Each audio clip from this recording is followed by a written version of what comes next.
This NFC East preview edition of the Sports Gambling Podcast is brought to you by Underdog Fantasy. Sign up with promo code SGPN to score up to $1,000 in bonus cash. We're also brought to you by Rhythm. Get your 7-day free trial today by going to sportsgamblingpodcast.com/RITHMM. What's up, everybody? You're watching SGPN. Fuck the Cowboys. Let's go, baby.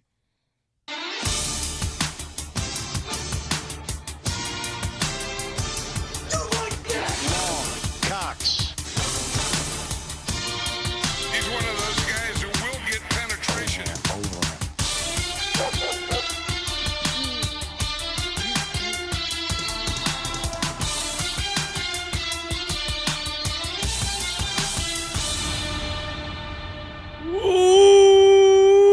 Welcome, everyone, to the Sports Gambling Podcast. I'm Sean, stacking the money green with my partner in picks, Ryan, Real Money Kramer. What's happening, Kramer? Dog. Kramer, what's happening? Oh, he had to rush into it. Wasn't even wearing a jersey. It was very rushed into Just it. had his Very legalized marinara T-shirt on, which, a.k.a. the Tommy DeVito jersey. Some gravy. Legalized gravy. They should make another one. I understand it doesn't work as well, but Yeah, well, it's a T-shirt from essentially Fremont Street. And, a.k.a. Etsy. Yeah, well, you know, similar sense of humor. I feel like Etsy, if Etsy had an actual shop, it would look like Fremont Street. Fremont Street has some really hilarious, hilariously inappropriate T-shirts. You know, like ones that'll say, "I'm not gay, but $20 is $20." Yeah. It reminds me of the Jersey Boardwalk like 20 years ago. Fremont Street, very interesting place to walk around, kind of Hollywood Boulevard-esque. If you ever come out to if you ever come out to LA, would not recommend Hollywood Boulevard. Yeah. I mean, I would say similar vibes, but Hollywood Boulevard does not have casinos. No. Or people who are going to sexually harass you. We did get whipped a number of times last time when we were out for Circuit Contest Weekend. These sexy ladies, these like dominatrix, It's unreal. and they're supposed to stay in their circle, and but they have these zones where they're supposed to stay in the street, quote unquote, performers. But they have a whip, and I got whipped. Kramer got whipped. They just whip guys left and right. Imagine if a guy was whipping people like that. Oh, it would be very, very problematic. Call the cops. It is the NFC East division preview. Last division preview, Ryan. And then what's up next? Are we doing DFS picks first and then the final picks? Okay, so a tradition I feel like we do every year, which is we've already probably each fired a couple Millie Maker lineups. Yeah. So well, the Millie Maker lineups are great because they're running it back. They do these promos the first week with kind of get you in the Jonesing for it. They're $5 entries. Which, if you recall, 7 years ago, I came in second place. Time flies, $200K. Looking to run it back this year, but we'll give out our DFS lineup Sunday night's episode. And then Monday, final picks, predictions. Tuesday night, college football picks week 2. And then Wednesday, NFL picks week 1. Of course, we will announce the winner of the $500 NFL Circa Future, a.k.a. the phrase that pays. And shout out to Patrick Fisher. We did just receive your entry via mail. It is fun, Ryan, because you don't really get handwritten letters that often anymore. Never. So, who writes? Who even has paper? I feel like as a percentage of our audience appreciate the human touch of reaching out. And again, shout out to Ryan O'Flanagan.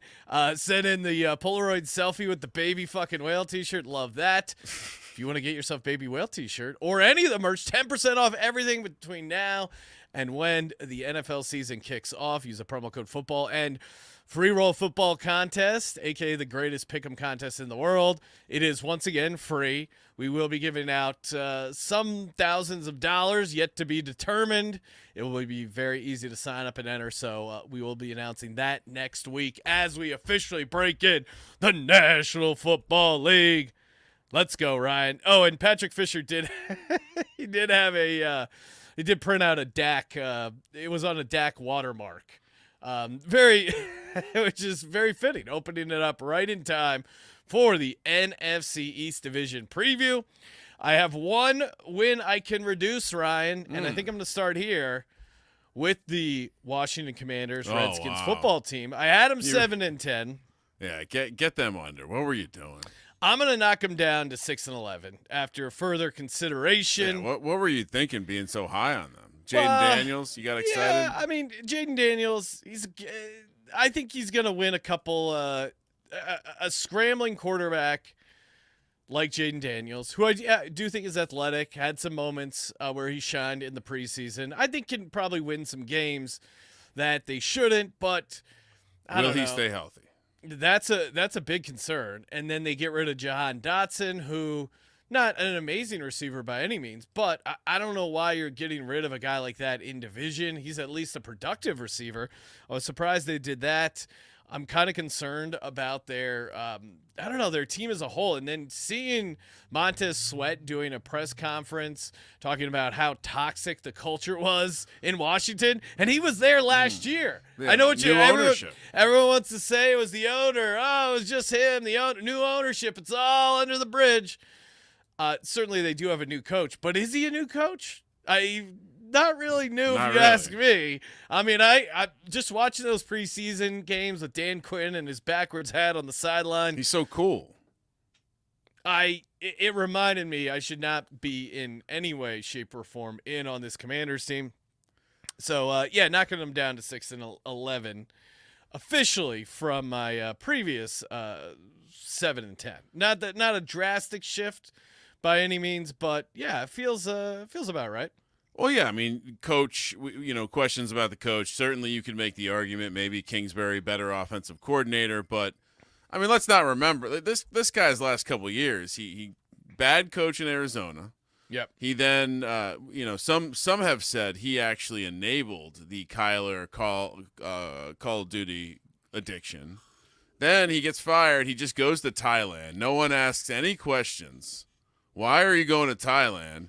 Just think about things. Oh, really? You want to think about things in Thailand? Then he comes back. He's, what are you thinking of? I got to clear my mind in Thailand. We all know what people do in Thailand. Yeah. Especially white Americans who are vacationing with lots of money. Rich men who don't, mysterious. He'll fit right in there with the Washington Commanders culture. He comes back, OC it over at USC, and now he's back. Now he's all the way back, and he's going to be the guy that takes Jaden Daniels to the promised land. Look, I can get behind the idea that the defense will be like a plus EV defense, but Jaden Daniels plays a certain kind of football, and it's hard to imagine. Anthony Richardson is Jaden Daniels if you put all the armor on him. Yeah. Well, and he couldn't manage the season. So, yeah, it's an interesting team because I think the way you play the ceilings are Jaden Daniels' ceilings. Yeah. Whether it's him to lead like something crazy like most rushing touchdowns in the league, most rushing yards, division, something like that. Otherwise, it's hard to like they don't. I've heard people say this is like the RG3 Redskins team. Well, I mean, it could be, I guess, but if you trusted the offense, that was a Shanahan. That's true. That was a Shanahan offense. That was a tried and tested offense in the National Football League. Cliff Kingsbury's offenses always have a little bit of shine in the beginning of the season and then completely fall apart. Yeah, and when I adjusted the win, I took it from that last quadrant because it does feel like that's where this team could fall apart, and also relying on them to stay healthy. It's just I don't, and they traded away a bunch of these. They were kind of building an identity around that defensive line, and then now they got rid of Montez Sweat. They got rid of Chase Young, who ended up kind of being a bust. Like, what is this Washington team's identity? Well, they still have a very good defensive, their defensive interior is still, I think, good. Yeah, and I have to imagine that Dan Quinn has at least some idea of how to generate a pass rush. We liked the drafting of Newton out of Illinois. Dan Quinn, last 3 seasons, 14-23. As a head coach. Yes, as a head coach. They have a grown man, Bobby Wagner, there. Like, I can see the defense being okay. Where I struggle is seeing the offense maintain a level of consistency.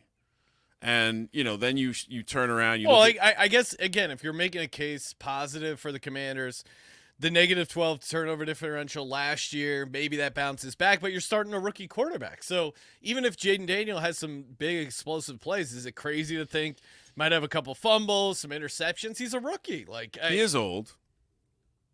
I guess. Fair to say. And I just think that they're the kind of team that you want to look at the schedule and say there's some early games they can get, and maybe this is something where there's some optimism that can come from early success. And you look at the schedule and you see that they're on the road 3 of the first 4. They're catching points, a field goal basically or more in 4 of those 5 games, and that 5th game is against the Giants, and they don't have a great track record of doing anything against the Giants, no matter how bad the Giants are.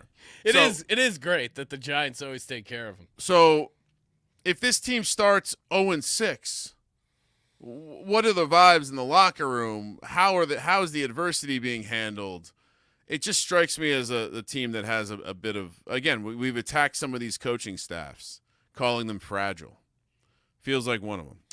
Yeah, I guess the floor does feel pretty low, but I think if you play the ceiling upside, it has to include Jaden Daniels running, right? Like if you're optimistic on the Redskins, in what way, in what world is it not involve Jaden Daniels running around a bunch? I think it involves the running. I think it involves the running backs and the tight end. It's going to be typical air raid. Yeah, and Terry McLaurin's a good receiver. It is again, you mentioned it, but puzzling to get rid of Dotson. Maybe they're really into Luke McCaffrey.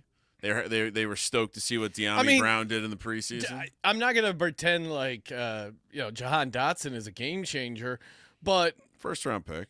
He's a first round. He's still on a rookie contract, and he had. It just feels weird to give up on him. I get it. They signed Noah Brown. Interesting. Okay. Yeah, which I don't think is a horrible signing, but I feel like you need more productive receivers. I mean, he had 7 receiving touchdowns his first year in Washington, only 4 last year, but that was silly. He had 49 catches. Like I don't. It to me, yeah, he has some issues, not super high catch percentage, but you have a skill player like John Dotson on a rookie contract. I don't know why you wouldn't want that 3rd year. And last thing on the Commanders, their offensive line coach is that was the other. I forgot to write that down, but you and I think Steffi Smalls, when we had her on the VSiN show, check out the Steffi Smalls show on YouTube. She pointed that out, and I got lost in my notes that the Giants offensive line coach, which Ryan hated. I mean, you had a funeral for Mark Lewinsky the first game of the season. Yep. He went over to the Washington Commanders, which, I mean, don't think that's a positive. Yeah. If you're letting a coach like that go over in division, I don't know. What did you see? What did you see from him the last 2? What did you see from his offensive line the last 2 years that made you go, we got to go get that guy?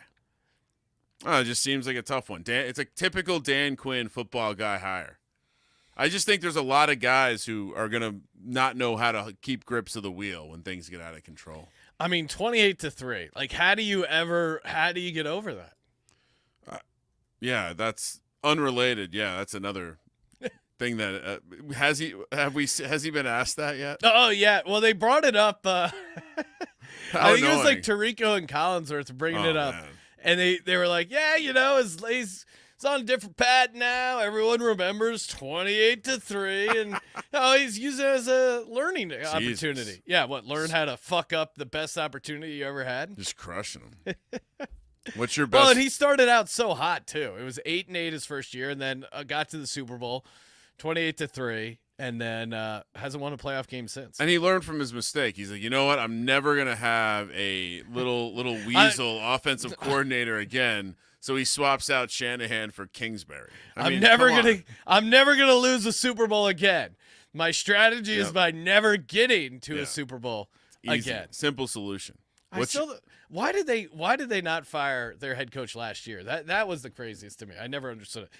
Transition year. Yeah, but what does that mean? Got to transition. Transition with the new head coach. Yeah, you got to transition. That was like when they had Jeff Fisher. They transition year for the Rams. Like what?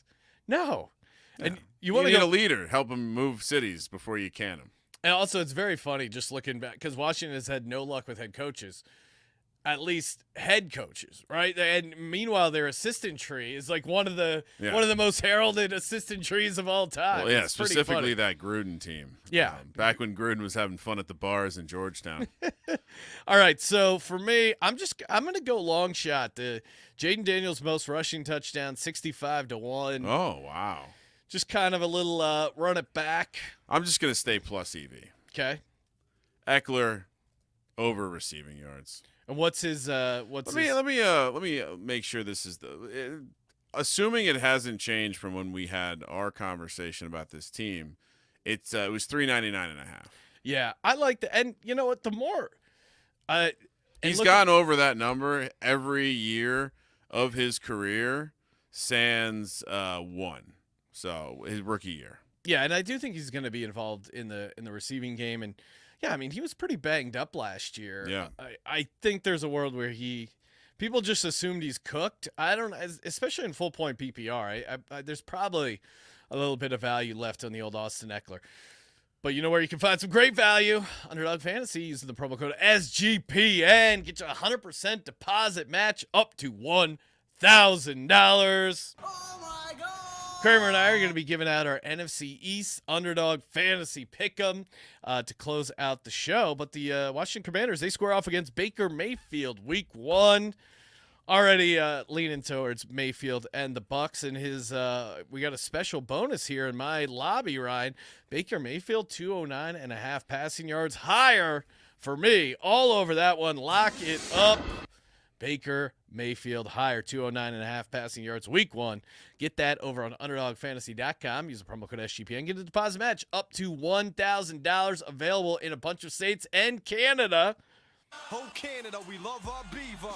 UnderdogFantasy.com, promo code SGPN. Yeah, still holding strong. Okay, so $399.5 for Austin Eckler. New York Giants. One of the biggest discrepancies we have in our predictions, Ryan. Really? You came Surprising. in at 10-7. Slightly optimistic. Okay, I came in at a less optimistic. Okay. 4-13. That feels a little pessimistic. Pessimistic. I thought Daniel Jones was. So now looking at the notes, I thought he was 18.5 passing touchdowns on Underdog season long. It's actually 16.5. Oh, wow. So J.J. McCarthy, a guy who No respect. a guy who is already out for the entire season, they hung his number, a rookie who is probably not going to win the starting job, 18.5. Dan Jones, 16.5. It's ridiculous. So the market does not think Dan Jones is going to finish 17 games, whether it's him sucking, whether it's his neck injury, whether it's coming back from the ACL. The couple issues for me with the New York Giants, I think the secondary is a huge issue. I think there's a ton of question marks at the right tackle. Joe Shane said he feels good about the CB2 position. Okay, but I'm just judging. letting you know. I'm judging it by how excited it's trade day. We got the Giants might be trading for a cornerback. The most They excited. picked up a safety. That was good. Oh, okay. They used their high waiver, and they picked up a guy who's going to probably play It's a lot of snaps. like for the him. Panthers. The Panthers picked up like 6 dudes. Yeah. Giants only put in one claim. Okay. That's a That's team reasonable. that feels good about their roster. I think to me, the telltale sign of this New York Giants season was how excited Ryan got when there was rumors that Jameis Winston might be on the trade block. That's all you need to know. What do you That's mean? all you need to know. Oh, I would love Jameis to be on the Giants regardless. I mean, the pregame speech capabilities of that man. He does just give a lot of pregame speeches. Yeah, I think, good transition. We were just talking about Bobby Johnson. So that's the one of the bigger offseason moves that's not being discussed as much is they brought in Carmen Brasillo, new offensive line coach, over from the Raiders. They bring in a fullback who is now on the practice squad. We'll see how that works out. New offensive line, essentially, new half of an offensive line. Evan Neal no longer a starter. Is that 100%? 100%. And they just didn't look like a shit show in the preseason. So Dan promising Jones, steps forward. Dan Jones against the Texans. You were happy with that performance? Oh no, of course not. That wasn't. I mean, but the performances in joint practice, fine.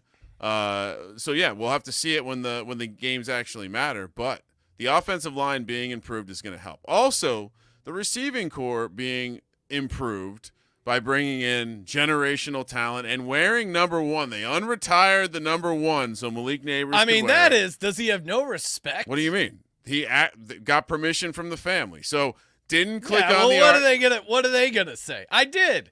Have you asked Didn't the click on- family, hey, can we unretire the number? Why doesn't he just play baseball for the Dodgers and ask Jackie Robinson? The guy played 90 years. Ask Jackie Robinson if his family's okay with you. So I think the disgraceful. offense having a little spunk in them this year is definitely in the range of outcomes in my simulations. And you flip over to the defensive side of the ball, Shane Bowen bringing over a modern defense after Pressure discarding breaks pipes. Wink Martindale. Or was that the other guy? It wasn't working, and so now. Well, but I would say maybe it did because the Giants created 31 turnovers. Sure. And only turned that into a 6-win season. To me, But also couldn't stop the run. There were a lot of other issues with the way that the they had 3 pick sixes in a 6-win season. I think, to me, that plus 12 turnover differential is going to come back down to earth a little bit, especially if Daniel Jones ends up starting the majority of the games. And that, to me, is the room for pessimism, the case for pessimism. Okay. So continuing on the defensive side of the ball, Yes. arguably the best front 7 in the division and a strength of the team. So perhaps you're right, the secondary would be the weak spot, but best way to lift up a secondary is bring a pass rush. Brian Burns, Kayvon Thibodeau, and sexy Dexter Lawrence. And by the way, Elijah Chapman, the guy who chased down that running back, the defensive lineman, undrafted out of SMU, who screwed us royally week 1. Sean didn't take his elevation, or that was the elevation angle with SMU. Anyway, Elijah Chapman made the team. Very exciting. But, yeah, I think the defense, as Terrell pointed out on the Giants preview, the Giants to have a ton of sacks, maybe lead the league in sacks. That's a fun little bet there. Okay. But really, circling back to the offense, it's the existence of Malik Neighbors and what that's going to do for the offense. So you can spray the board and bet Malik Neighbors however you'd like. I co-sign that. I personally, Offensive player of the year is my favorite. Personally have offensive player of the year at 275-1, most receiving yards at 93-1, rookie of the year at 14-1. I know that's down, I guess down to 9-1. I'll say this, Ryan, in your defense. Yeah, what's that? Puka- Defensive what? In offensive player of the year, in spite of the fact no rookie's ever won it, at least Puka Nacua, there were a couple moments where he was in the conversation last year. I'll give you that. He was in the conversation, and that's what we're so going to was be in this C.J. year. Stroud. They were in the conversation. Ultimately, the conversation decided no, but And we'll see how many of these rookies make it through the season this year. yeah, We already lost 1. I'll just go. I'll keep it simple. And I would also, if you are high on the Giants like me, just in case MVP 300-1 Daniel Jones, 150-1 Have you started Super looking Bowl. at the QB class for next year? What do you mean? Well, because I think the Giants will be drafting in the top 5. I stay We'll be locked looking into for a football quarterback. all the time, so yeah, obviously follow the league, follow college. I'm completely aware of the situation at the lower level. Shedeur Sanders, No, Giants thank you. quarterback. No. Yeah, I don't see it. Cowboys. We already broke this down. Yeah, according to my model, you and the Cowboys will be drafting quarterbacks in the top 5. Oh, okay. We should do we do a mock draft, a way too early mock draft before the Yeah, I season mean starts? Walter Football has their 2025 NFL mock draft out. We got to say it now. This is unrelated to this episode. Drew Aller, not an NFL quarterback. We got to stop with No, this. I do my best to fuel the flames of Penn State homerism, and I do like them this week, laying 8 in West Virginia. You know it's a trendy dog when like Noah, Mac, Colby, anytime they're all on one dog and you're on it, Ryan, that's a public dog has fleece. But I don't like Drew Aller as an NFL quarterback. That's fair. He might get drafted. I mean, Sean Clifford got drafted. Did you see Sean Clifford lower his shoulder in that preseason Sean Clifford game? The place went nuts. Sean Clifford beat out Will Levis at Penn State. That's why Will Levis went to Kentucky. Well, that was a wake-up call for Will Levis. It might have been the best thing that ever happened to him. So you're going with what? I'll go Daniel Jones under 16.5 passes. My favorite pessimistic bet on the Giants Yeah. would be the Daniel Jones interceptions because it means he's slinging the ball down the field, taking chances. Means the offense is cooking. And maybe good things are happening. I'll We'll go. see. I'll go under 16.5 passing touchdowns. So- There's a lot of ways this gets up. Oh wow. So if I'm not gonna go with a long shot, so my favorite long you shot. can go. You can go whatever you want, Ryan. Giants most sacks 100-1, and Neighbors rookie of the year, very fun bets. But I'm just gonna give me Malik Neighbors Okay. to go over his yardage total, 900.5. That is the current total as well.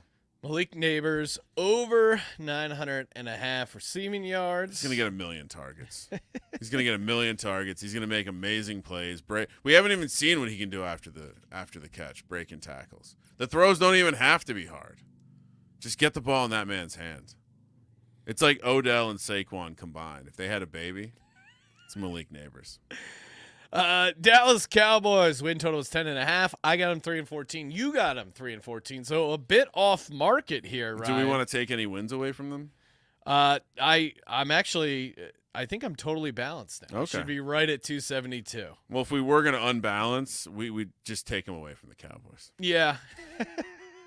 We're actually going to have the Cowboys only play 16 games. The case for the Cowboys to be pretty bad is pretty simple. They don't have that running game. The running game really propped up this team. They had a very good offensive line over the years, and they've lost a lot of the studs, guys getting injured, guys no longer on the team, and that really gave Dak time to set up. They got the play action game going, and I struggle to see how they're going to run the ball. I mean, Rico Dowdle and fat-ass Zeke Elliott. Oh, I mean, they just body signed. shaming? They just signed Dalvin Cook to their practice squad. That to me is. I think Scott Reichel, host of the Tennis Gambling Podcast, among many others, goes. The Cowboys are doing a zero RB approach in real life, which was a very funny joke. Shout out to you, Scott. Good work there. Didn't strike me as a fantasy nerd.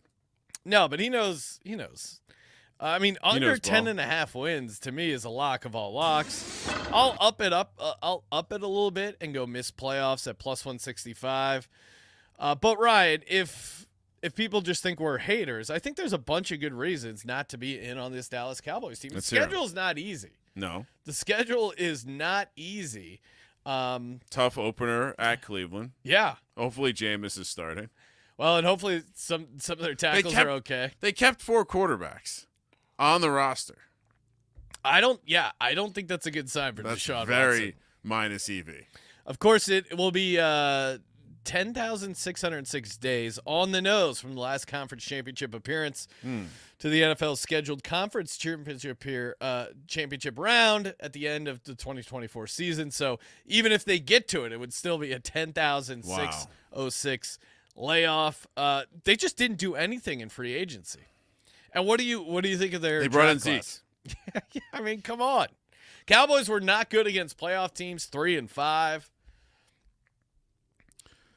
I mean, Dak, I assume, is going to be playing, even though he has not been dealt with contractually. Oh, he's going to be super excited about that. Well, maybe it's just a contract year. CeeDee Lamb got his big bag. Yes, CeeDee Lamb got his big bag. Micah Parsons forgot to pay him, which honestly, you could make a case he would be the guy you need to pay the most. Maybe CeeDee. I think in some way they're – and this is what's hilarious about the Cowboys. Like, you couldn't have paid more for CeeDee Lamb. Like, they just wait till the last minute to pay these guys, and they end up getting screwed. Well, I mean, at least they got it done before Jamar Chase and Brandon Ayuk. I guess, but right after Justin Jefferson, you could have got it done a year ago. Completely agree. I mean, to your point, if you look at just by point spread, they're favored in 14 of their games, but if you actually sit down and look at the schedule, there's some tough spots at Steelers, at 49ers, Bengals. Just even early in the year, at Cleveland, Baltimore coming to town, at Pittsburgh, Detroit coming to town. Texans, I think they're going to have trouble with. To your point, I think Lions have that game circled. Anyone who has a defensive front that will be feisty is going to probably give this team trouble. And Sean, what is Dak like when he's under pressure? He's not good. Do you remember that end of the game where he just scrambles around? I mean, well, you said the end. I mean, they've ended their season as a Cowboys hater. It's just been, I mean, it's been pure cinema, just the way their seasons have ended with, of course, Dak running that play where he didn't know where he ran the clock out on a design QB run. Zeke, of course, playing center. And then, I mean, there were just so many great moments of them getting their ass kicked at home against the Packers. And I mentioned it with the Giants, but Bland had 5 pick sixes last year. He's hurt too. Yeah, and he's hurt. He's not going to be so. All that juice you were getting from those, like 5 pick sixes. If you get a pick 6 in the game, your odds of winning that game go up dramatically. So it's not crazy to say they don't have any pick sixes, or they just have 1 or 2. One guy had 5. Like, that is not something that's going to happen. And they finished only 4.1 yards per carry last year. How are they going to improve that this year? Yeah, I mean, again, what happens if this team starts off rough? Last year it started off great. Season went well, and then they shit all over themselves. I mean, I was just thinking of Dave Chappelle, where he's like, "Oh no, I shit it all over myself." It's the 911 call when where he is. I think it's Killing Me Softly. Yeah, it is all-time best stand-up, Dave Chappelle.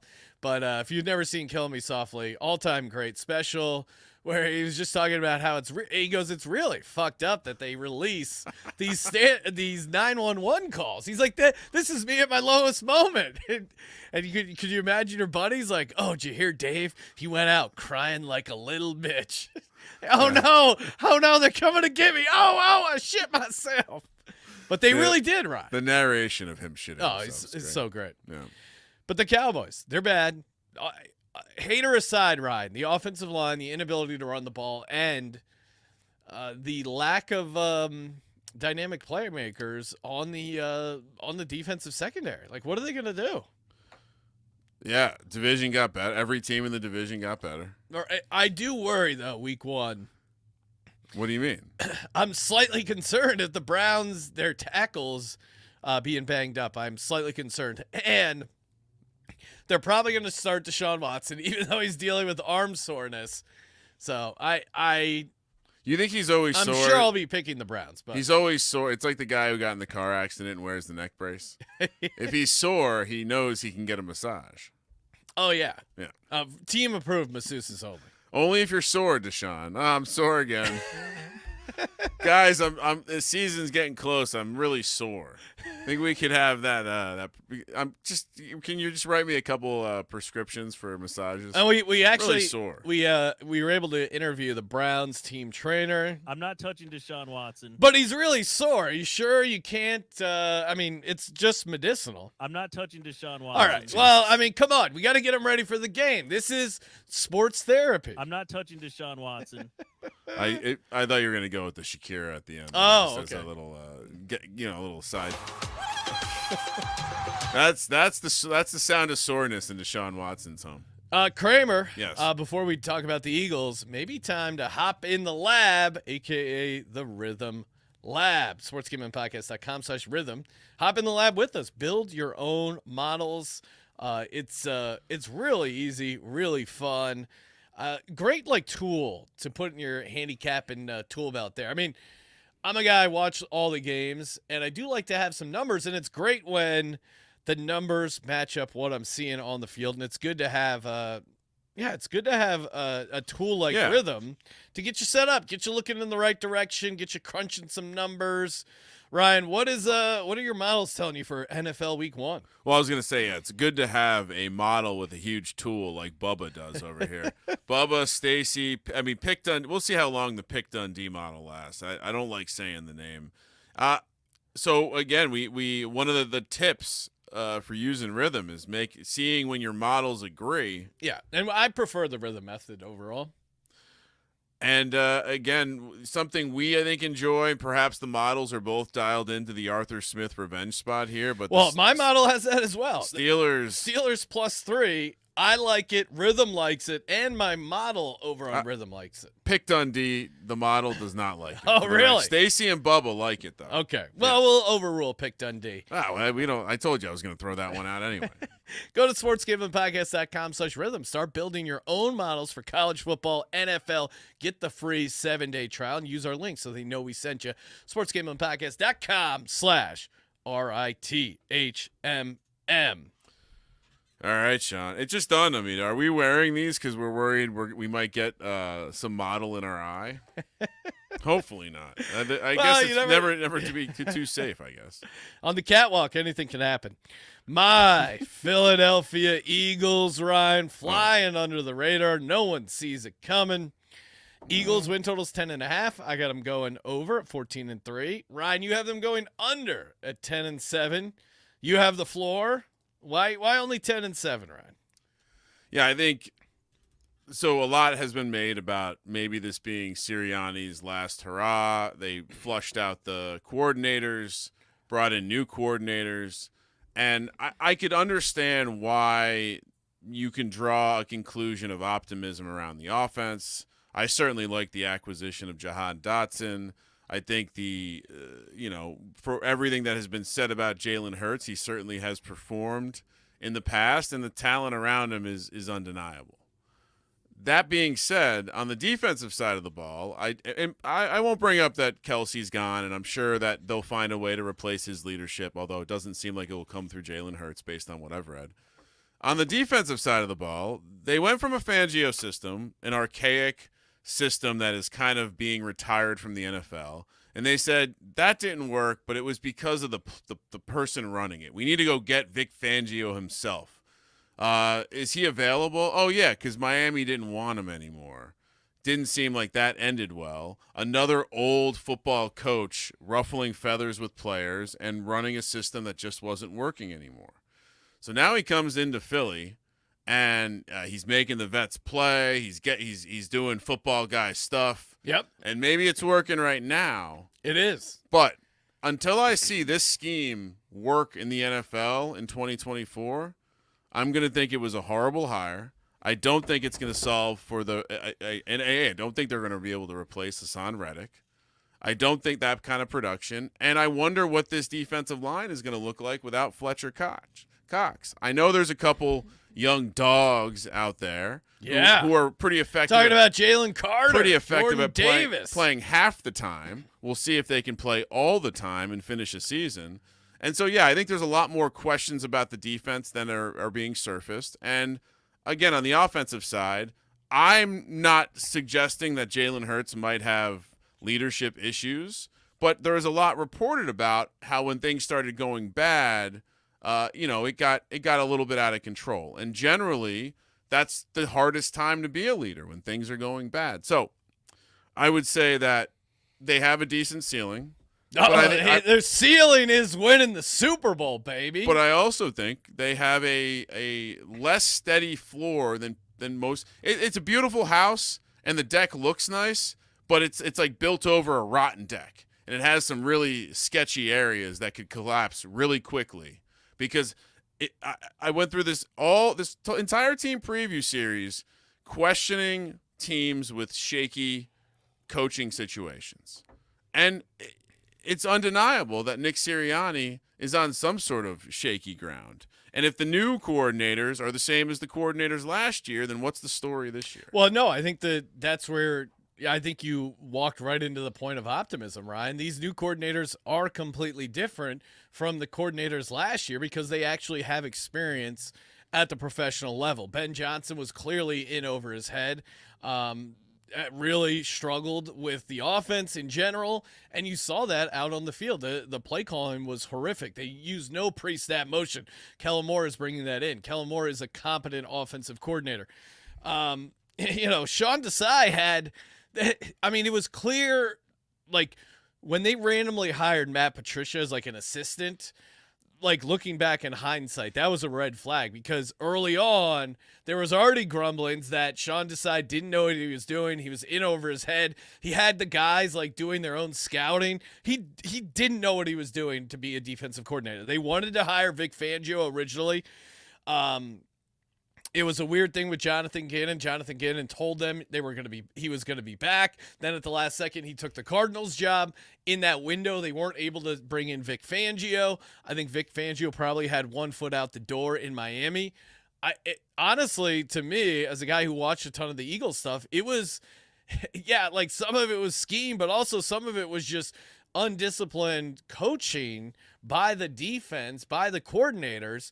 I still think there is a bunch of talent on this team. The linebackers, which is usually a point of weakness, have had a really tremendous camp. So very optimistic about them. And then the biggest issue last year, talent-wise, was the cornerback position. Quinyon Mitchell looks to be a day-one starter in the nickel position. Very liked what I've seen out of him in camp. I think getting him in the nickel is a great way to get him started. Isaiah Rodgers, who I accidentally called Eli Rodgers on that clip, and then he quote tweeted it. Very embarrassing. Fellow DGen Isaiah Rodgers, glad you got your head straight. They basically got a free starting cornerback by just keeping him on the team last year and eating whatever they had to do to sit through that suspension. So I feel much better about the secondary. Am I slightly concerned about the pass rush? Yes, but I'm optimistic that Jalen Carter will take a nice step up year two. I think he's a dark horse candidate for Defensive Player of the Year. Bryce Huff in the rotation with Josh Sweat, Brandon Graham as a situational pass rusher, kind of the vet Chris Long role, coming in on some passing downs. I'll get you a couple good snaps there. I think they'll be in a good position. But really, most of the optimism is the offensive side. If you listen to all the training camp reports, Jalen Hurts has come locked in, completely focused. 305 passes completed without an interception. Oh, in practice, wow. In practice. Wow. Well, what else is there? That's interesting. Well, compared to up. last year where the team was sloppy, a lot of pre-snap penalties, a bit out of sync, a bit lackadaisical, dealing with the Super Bowl hangover, everyone getting paid, it's tough to get up for a season after the Super Bowl. And they kept getting by, eking out these victories while they started 10-1, which was very impressive. They had quality wins against playoff teams, the Bills, the Chiefs, the Cowboys. Like, they had some good wins. This team is a good team. They hit that wall. 49ers came in and punched them in the face. Shout out to you, 49ers. No. Then the fucking Cowboys beat the shit out of them. They lost to Drew Lock in Seattle, and it was the season unraveled. But like a true, rare breed, untamed gentleman, Jalen Hurts took a hard look at the mirror, worked on his game, worked on everything, and super optimistic. I think A.J. Brown, Offensive Player of the Year. When we did the show, I gave him out at 60-1. I think the best maybe you can find is 35. I love Would you that. still play it at 35? Yeah. Okay. And maybe that'll be my official play. A.J. Brown 35-1, even though I gave it out 60-1 in the team previews. That's why you got to listen to the team previews. These CLVs are... That's on them. Jalen Carter, which I got a nice paper ticket from the Circa from, at 67-1. He's down to like 40-1 in a lot of spots. But the A.J. Brown, I mean, he had 6 games in a row, over 125 receiving yards. He was down to like 5-1 Offensive Player of the Year last year.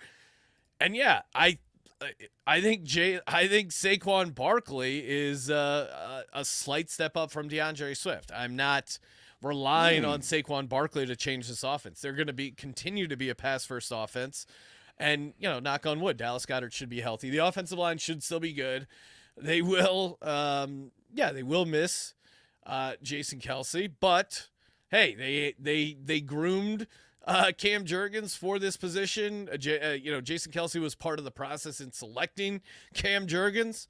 So, yeah, knock on wood, he's a quality starter there. Thus ends my take on the Eagles. And their schedule. I like the schedule. Would I rather have a home game than playing in Brazil? Certainly. But I will say, if you are going to do an international game, I don't mind getting it out of the way that first week. And you have the Friday to the following Monday, so you get a little mini bye after that. And you're not messing up your normal routine because it's the first game of the season. And we're going to kick the Packers' ass. I see Dick Puncher in the chat. Oh, wow. I'm not so much worried about the game there. It's the aftermath after all the bacterias enter the situation. Will Big Dom be filtering everything through his? Big Dom's gonna just be spitting. Of all the food thing that can fuck you up in Brazil, I would not be worried about the bacteria. And Big Dom will have his hands full. Yeah, Big Dom's gonna have his hands full with a different kind of bacteria. Well, down there. it was. I saw in the Wall Street Journal there was an article about Brazil's nude beaches Ooh. aren't getting the same level of activity that they were previously. Okay. And I sent this to a guy we know that is good friends with Big Dom and possibly a source of information. And he and I go, you got to send this to Big Dom. He'll get a kick out of it. And I also sent him CJ's. CJ just randomly dressing as Big Dom at Saginaw's. Maybe Josh can pull up that photo. I'm pretty sure it's on either R or TJ or CJ's social media. But yeah, no, I'm optimistic about the Eagles. This is the year after the year of losing the Super Bowl. This is a perfect time for this team to strike. And I think the NFC is wide open. And I think they got a good shot to take it home. So my best bet, I'm Drum roll. going to go NFC East. The fact that Oh wow, like all the sharps, huh? all right, you know what? I'll go It was a compliment. I'll go AJ Brown, offensive player. Got in your own head. Because we're going to be drafting him, Ryan, in our big stakes fantasy league. Lock that in. AJ Brown, offensive player of the year. And what was your official play for the Cowboys, Ryan? I didn't jot that down. I don't know if you gave it out. Did we just skip over it? What did you play for the Cowboys? I said missed playoffs is my favorite bet. Oh yeah, no, I under was the bet. This is a tradition every year. Under Sean. 10.5 wins. We've been smashing this under every year on the podcast. I'm not going to stop now. And what is your favorite bet for the Eagles? So if you can find a under on Saquon receiving yards, I would definitely take that. They're going to very quickly find out he's not very useful in the passing game. Tell that to the man in the box, Ryan. He just gave out higher Saquon season-long receiving yards. No, he didn't. I think he did. Well, that video is about to post. I mean, all right. So not to throw shade at Mr. Man in the Box, but I think we got to go with the most interceptions prop. Oh, wow. Now, this is a bad take because, as you know, Ryan, They're going to be running more plays, like you've been telling me. They're going to run with more tempo, right? Jalen Hurts, 2.3% turnover-worthy plays, 10th lowest among 45 qualified quarterbacks. So if you believe in the stats, you believe in advanced numbers, and also Eagles minus 10 turnover differential. Like, those Hurts interceptions as a guy who watched every play, every throw, there were a couple he missed, certainly, but I mean, I could think of like 3 or 4 of them off the top of my head that were just like a ball that should have been incomplete 9 times out of 10 that like hit a guy's leg and then kicked up right to the guy. Like there was a number of throws that got picked off that shouldn't have been interceptions. So I think this is a bad play. But what is your price? 25-1. He's in the range. I mean, if we draw the line at Mac Jones, Sam Howell, the nuclear option, that's 3.5% interception rate. Then you have beneath that is Josh Allen. This is from last year. Josh Allen, Desmond Ridder, Ryan Tannehill, Taylor Heineke, and Jalen Hurts. Yeah, but I just told you, yes, the interceptions happened, but that was a rare thing for him. And I would argue that whatever regression he may see from not having those same quote bad luck plays, and I think they're going to be throwing more. I think the one thing that he threw 538 times last year. You don't think I think the combination of my lack of trust in the defense and the new offense is going to result in Jalen Hurts throwing the ball more than last year. Yes. Okay. Yeah, maybe slightly more, but still, he had a decent number of attempts last year. Yeah, and I think he's going to have more this year. All right, I still think it's a bad bet. Sound off in the chat. Is Ryan crazy? Are you just a hater? Well, all right. I mean, he had 15 last year. He was a couple off the pace. Yeah, and it was an outlier season. 2.8% interception percentage. You got to go back to his rookie year. That was 2.7. All the other years, he was well below 2. And I think the offense is going to create more opportunities for him to make mistakes. All right. I would argue the outlier season was in 2022 when he was only at 1.3%. So his career average is 2.2. So sure, we can talk about a little. So yeah, go back to your career average.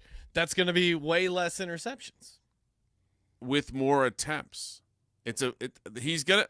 If I had to, I would say his number's 10.5. He's definitely going over that. If I was going to give out a -110 bet, he's 100% going over that. I'll take the under. But I'm going to take the 25 to 1 because I like. He won't get double digits. Really? What's the market, bet? dude? What's the bet?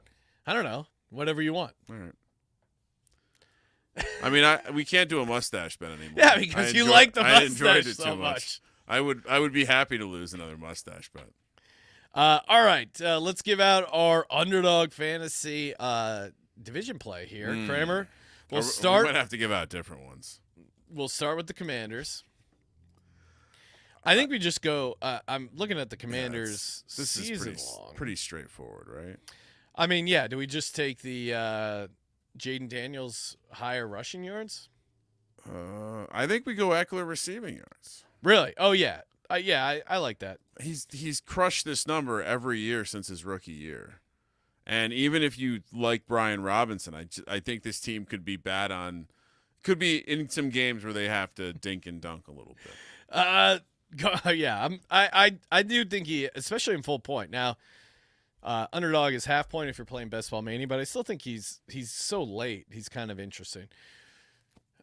What about the Giants? The higher passing touchdowns is spicy, which is always a red flag for Danny Dimes.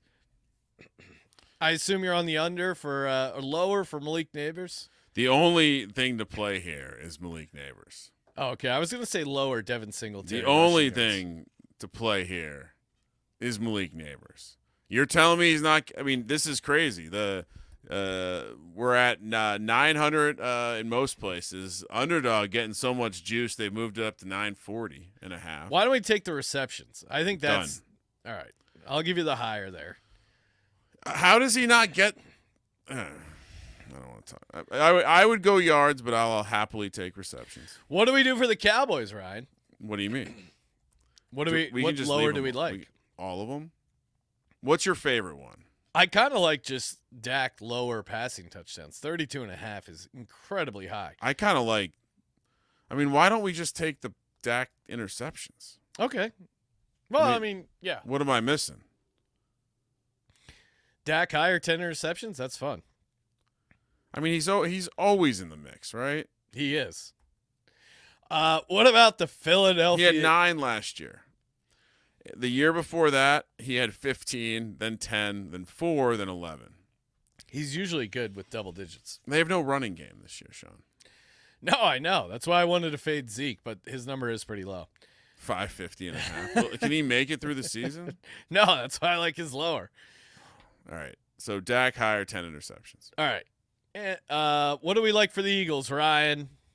A.J. Brown? Receiving touchdowns? A.J. Brown yards? Oh, they do offer a Saquon receiver. No, I would. I think we discussed this on the show, but the one positive one, it does seem like Dallas Goedert is in the mix. I don't know. I know he's got a oblique injury or something going on. You're really hyping up this oblique injury. No, I don't. I don't know if you want to play one of your stupid A.J. Brown. I think I like the Dallas Goedert higher 3.5 receiving touchdowns. Yeah. If you look at Donald Parham had 4 receiving touchdowns in the Kellen Moore offense. Yeah, go back to Dallas even. The tight end is a tool around the red zone. Yeah. All right. So, officially, we got it. All right, this is just a regular size one. I'm just not going mega. Would you lose it? I almost clicked it twice. Austin Eckler, higher 399.5 receiving yards. Malik Neighbors, higher 74.5 receptions. Dakota Rain Prescott, higher 10 interceptions. Dallas Goedert, higher 3.5 receiving touchdowns. Nice. Thus concludes our division previews. Did it. Still time to go back, listen to all 32 NFL team previews. Get your entry in for the phrase that pays. SportsGamblingPodcast.com/phrase. $500 NFL Circa future up for grabs. Next time you hear our voices, we will be talking NFL Week 1. And we'll have an announcement for the free roll football contest. It's going to be a grand old time, Ryan. I mean, people like announcements. People also like football. Yeah. So we have both of that going for us. Yeah, and then we got Labor Day weekend in between. That's fun. Yep. We'll be working. We'll be grinding, getting that content out. And, so make sure. And you didn't mention it, but we will find time to cover the PLL playoffs. Yes. PLL playoffs will be in. And, of course, our VSiN show, 6 o'clock Pacific, 9 East. Check that out. I'm sure we'll be talking a little college football, some more NFL. You know the deal. Talking football, talking, Just football. There's nothing else to talk about. There really is nothing else. Shout out You to want the to talk chat. about baseball? No, not at all. Yeah. The baseball, they're still doing it. It's No, crazy. not interested. They should end the season before football starts. Yeah, come on. Make way for football. Football is here, baby. They want a shorter season. I mean, Make it. They really should make it 100 games. Do you know how awesome it would be if the World Series, like Game 7, was tonight? I mean, it'd be electric. Close it out right in time. Baseball needs music like this. Nobody's ever said, inject baseball into my veins, baby. No. Demonetize us, YouTube. Do your worst. Thank you for participating in the Sports Gambling Podcast. For Sports Gambling Podcast, I'm Sean, Stacking the Money Green. He's Ryan. 7 sleeps, and we have football. Kramer. Let it ride.